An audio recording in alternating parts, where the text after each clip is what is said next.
What's up, everybody? A Spare with a Gun here from Sleepless Nights with another episode on the Crack Pack server. Today we are going to be... Ooh! Forgot my quarry was going.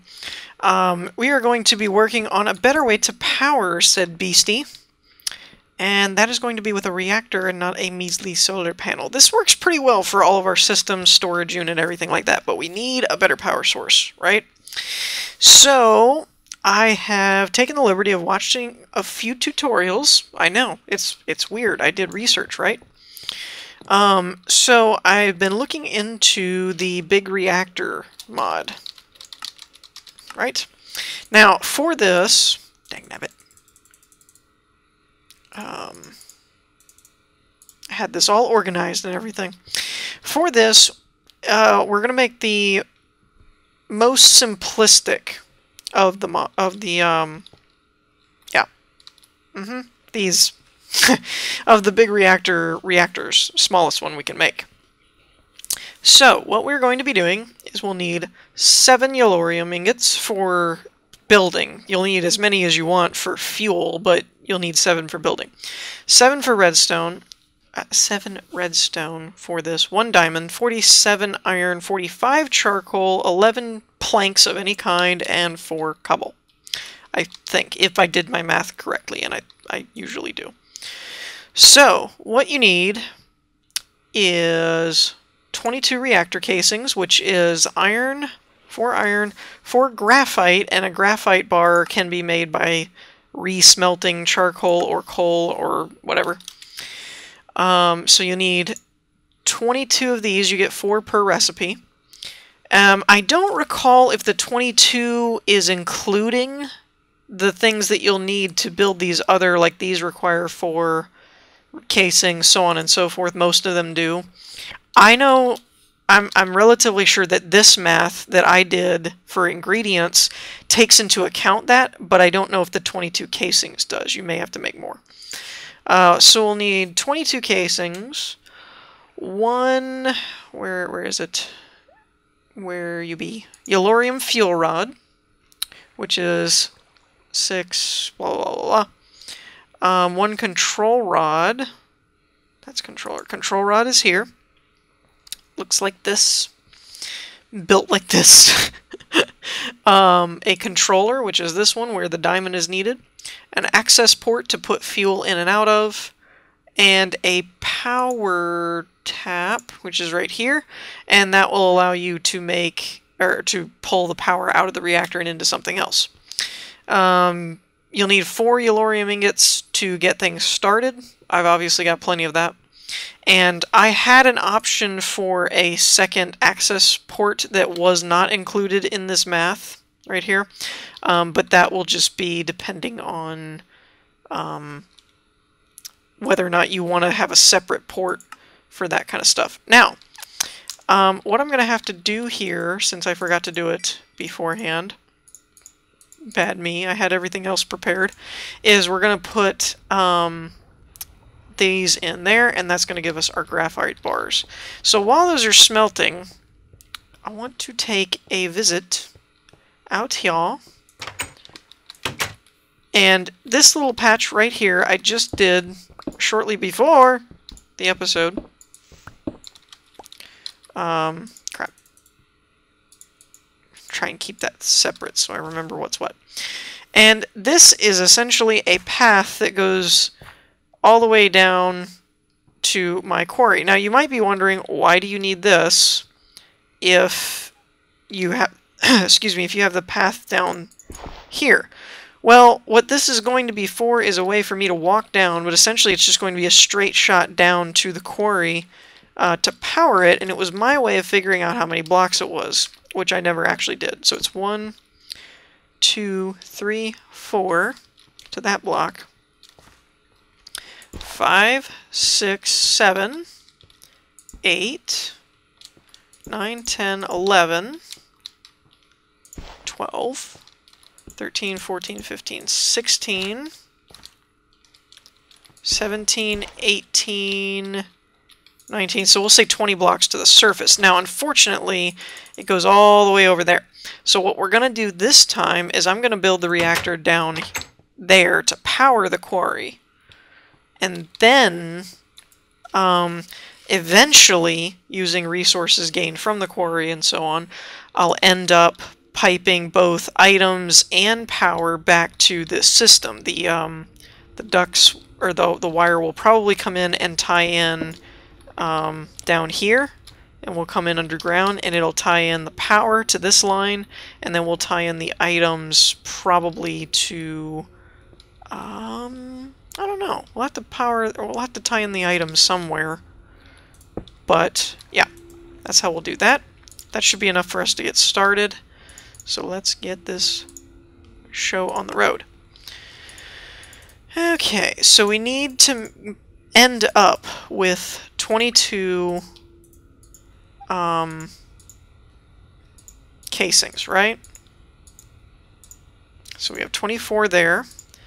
Let's just go ahead and remove this because we may need it in the future. Let's get started on this Yellorium fuel rod, which requires 2. Bada boom. There we go. Yellorium fuel rod. We need the controller. I don't know why I said 7. Because this clearly needs more than 7 Yellorium.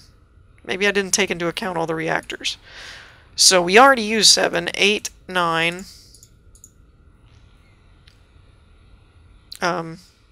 What the heck? What in the world is going on here? Oh, huh, that's why. 8, 9. It's a redstone. I left those in there, I guess. Alright, so we got the controller. Oh, it's pulling from my list there. Got it. Okay, so we got the controller. We need the control rod. So we're at 10 Yellorium, not 7. I don't know where... I must have had 11. I must have had like 11 down and I got mixed up or something, because I did the math already on this. Okay. And so that was the control rod, the controller.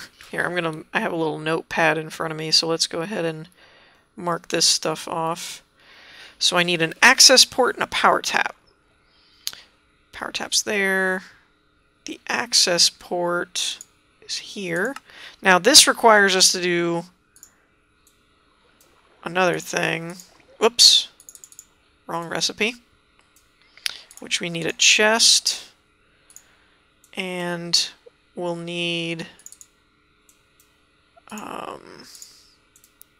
to do this, which is to make that. And I just now realized I'm putting redstone and stuff back in my inventory because it's keeping it here and then I'm pulling it back out. I should just be clearing it and then it won't clear what's in your inventory. I don't know why I was making that error. So sorry if you were confused by the numbers. Alright, so we got an access port there. And the last thing should be the power tap, which is right here.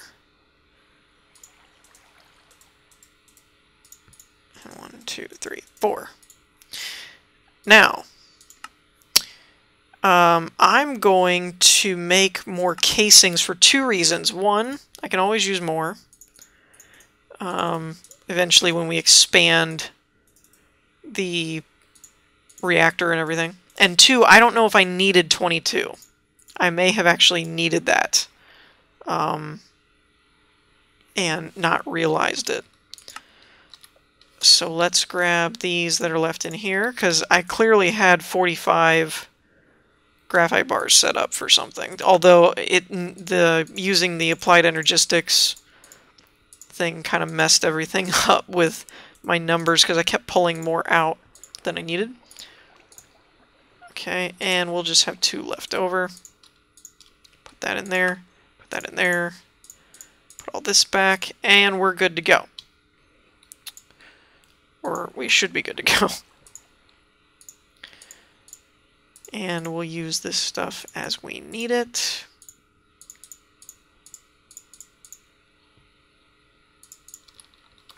Okay. Let's build a reactor. So, like I said, what I'm going to do is I'm going to come down here. I am going to block this back off because it's more of a marker for me to know where to run the cable to, like distance. It really isn't for kind of what I'm using it for. Whew! Okay. So what we're going to do here, I just kind of changed my mind. I was going to, like, put it up above or something like that, but I think I'm going to actually end up putting the power tap right where this is so I can plug in directly, or maybe a little further back. So let's carve out a little bit more of an area. This reactor design in particular is going to be a 3x3. So we'll have this be the corner with the power tap. So 1, 2, 3, 1, 2, 3, and then we'll dig out by 3, and that should give us enough room, hopefully. Now, I am going to need my wrench. Unfortunately, I forgot to bring my wrench to remove this dead power cell. And I don't know exactly how I'm going to pull this off. I think what I'm going to do is I'm going to put the power cell above it on the cable, and that way any excess power that doesn't need to go to the quarry can go to the power cell, since it's kind of a behemoth to charge, I think is how we'll set this up. Now, it was set up to go to the back. Okay. And now... Actually, you know what? I'm going to remove this, and we'll put it back down once this reactor is built. And I apologize if this is kind of cramped and you can't really see or get a better view of what I'm doing, but I hope it'll be okay.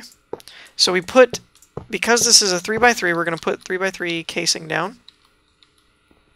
And then we're going to put now I have to have room for, okay, hold on. We're going to, I'm following the design that I saw on the wiki. So I'm going to have to maneuver some of this stuff a little bit more than I wanted to, but it'll be okay. For now, I'm going to clear out a 1x1 around here. I know this is a little dangerous because there could be a ton of mobs down here because of the quarry, but once the quarry gets going, it shouldn't be a problem because it will, well, it'll essentially end up... Can I get rid of... I can. Okay, cool. It'll essentially end up basically digging a giant hole so that they won't... There'll be like a rigging here, they won't spawn on this stuff, and this will be all sunk in. So it shouldn't be too big of a problem, hopefully. And we might put this a little higher. And of course, I could have actually gone through and lit up all the edge work. I thought I did, but there's still a ton of mobs spawning down here, so.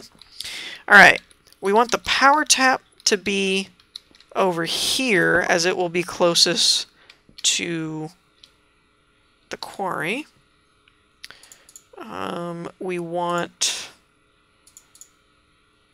Okay, we want the fuel port we'll put over here, because I don't think we'll need to access it quite as much. Actually, you know what? Hold on, hold that thought. I don't actually need this to be over here. I can put the controller here, And we can put... No.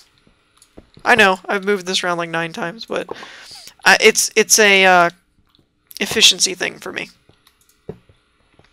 So basically I'm putting the controller over here because I don't really need to check the readouts that often. I may need to replace fuel more often, and I need this to be closer to the quarry. That's my thought process there. And we'll put the Yellorium fuel rod. Why did that drop? Right there. Now we can cover this.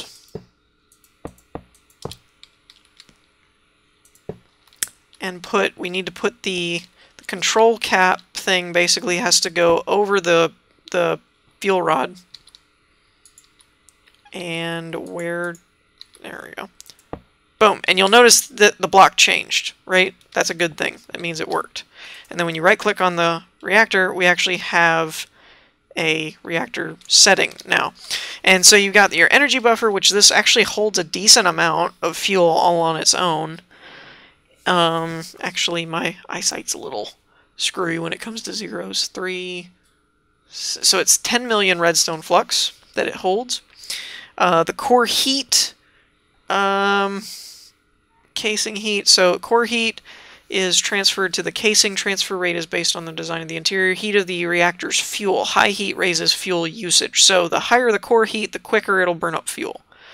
The casing heat raises energy output and coolant conversion. So the higher the casing heat, the more fuel more energy you get. And the fuel status shows you how much that it's burning, depleting, how quickly, how much it can hold, yada yada yada.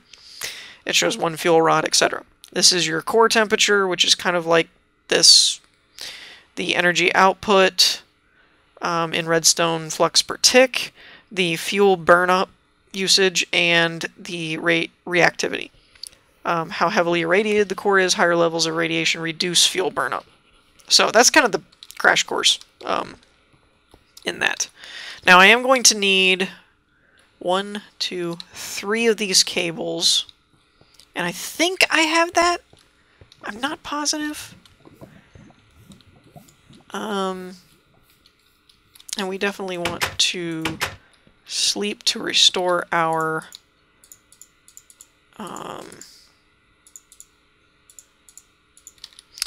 solar panel so it can keep charging everything. I'll have to check though. These energy conduits are really nice and handy. And I know I had a couple of them. Haha! We have enough. Sweet. So we have everything we should need. Now, this one is the smallest one you can make, so it does not require any kind of coolant. If you go to a 5x5, there's a space between the coolant rod, or the Yellorium rod. Here, let me just show you here. So where this control rod is, it goes right to the casing. There's no empty spaces. If you go to a 5x5, obviously your casing would be out to here and here, so this would be hollow in the inside. And so then you'll put down a coolant like water is the basic but weakest, and so on and so forth. Okay, so we'll put this here, and there we go. Insert, and we'll put that there, and you'll see that turn green. I'm pretty sure that's a good thing. I will set that to extract, and let's go ahead and dump a bunch of fuel in there. It took 4, so like we said before, it'll take 4. Full fuel status, it's not on, so let's turn it on. You'll see our casing heat and core heat is rising. We're using 0.28 millibuckets per tick. We have an 870 Celsius core temp, and we're at 265 redstone flux per tick. And as this depletes, it'll create cyanide, which is this blue one over here. And then you can actually, yes, buddy, there we go. There we go. It's powered. What? Okay. I'm gonna need like a door or something over here. Actually, I've got a grand idea. How about we do this? And we'll put a light there. And we'll put a block here. Actually, no, don't do that. We'll put a block there.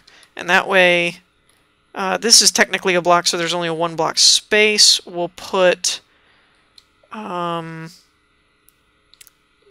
this one right here. And it should be charging. Okay, it's not connected to an output, which is good. Which one is connecting to it, though? Is it this one? I can't see it. Okay, yeah, it's that cable, but is this one connected as well?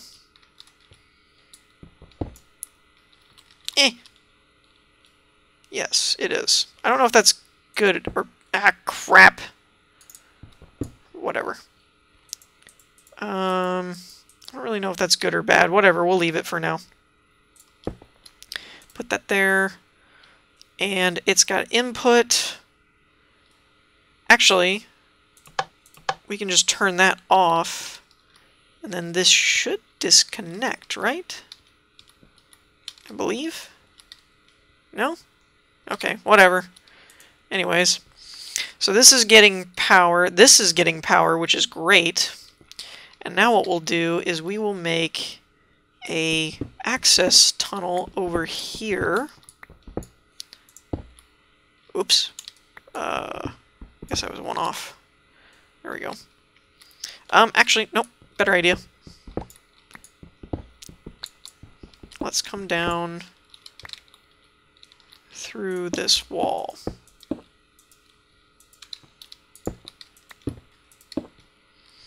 And that way we can come in underneath or on the side, and we won't run the risk of being exposed to any bad guys. And we're still running off those same 4 ingots, which is great. We're still powering this, which is awesome. And you'll see the 2.4 depleted in the little blue bar. I don't think I have it set up to eject waste, but we can switch that. But that means the cyanide is building up in the core. And eventually, let me see how that works actually. If we switch this to outlet mode and eject waste. No? Set the access port to outlet mode. Port will not accept items from pipes. Port will eject ingots into pipes. Nope, nope, crap. Put that back in there. Okay, so it probably doesn't have enough to make an ingot, but eventually if you set that to outlet mode, I think either that or it'll just build up here and doesn't do anything because there's no pipe connected to it. But you can set that up to automate everything. So we have that going. And this is going, which is awesome. And then this is charging as well. And you can see it's actually charging pretty quickly. It's at 32,000 already, which is pretty good. Alrighty, so I will deem that a success. We're going to end the episode here on that note. In the meantime, I hope you all enjoyed. If you did, leave a like, and I will see you all next time. Peace.